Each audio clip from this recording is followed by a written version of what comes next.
What's going on YouTube? Hey, it's your boy MJ here on MJ's Fishing Adventure. In today's video, folks, is going to be jam-packed with information. I'm going to share with you guys how I've changed over using the traditional hook and split shot setup to this setup I'm using right now. Because, you know, we all know most anglers are stubborn. I was one of them. Also, I'm going to cover the 3 top baits you can use for this setup. So I hope you guys lock in, stay tuned. And also, if you're new to the channel and you enjoy fishing and you like content like this, be sure to like, share, comment, subscribe. Let's get right into it.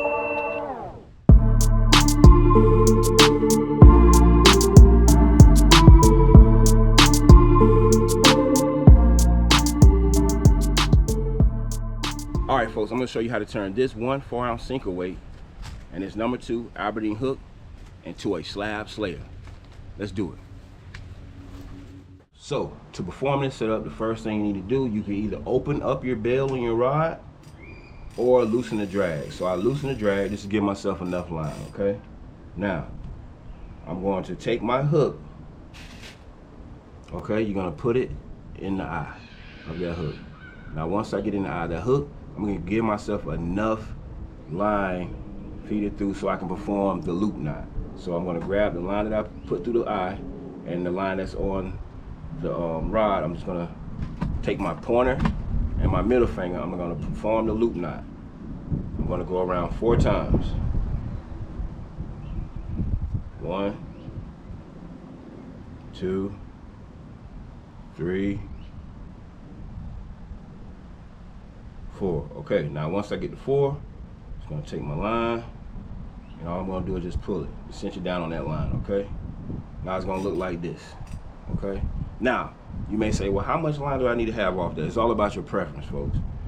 It's all about your preference. Now, the next one, I'm gonna take my weight.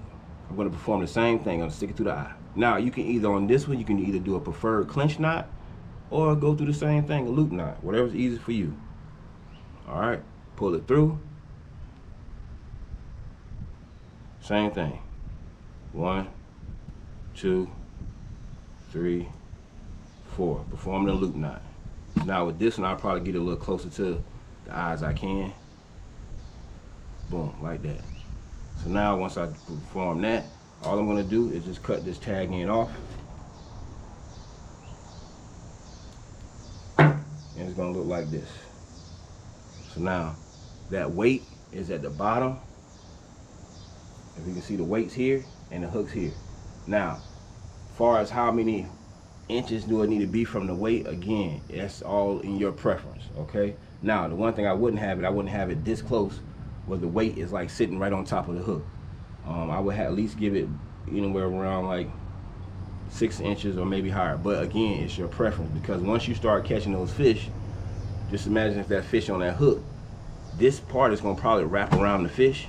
So just be aware of that. But other than that, like I said, folks, this setup is deadly, especially if those fish are down there. All right, now let's talk about the bait.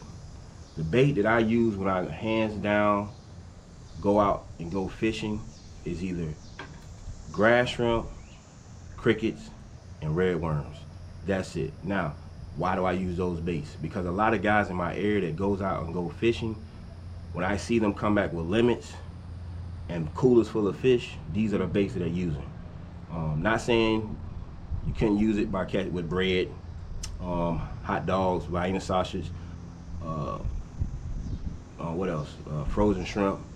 But I think a lot of anglers that use those type of baits are afraid to touch the worms, the crickets, and the grass shrimp. But if you can get over that fear and touch those different type of baits, then I think that will increase your chances of catching more fish.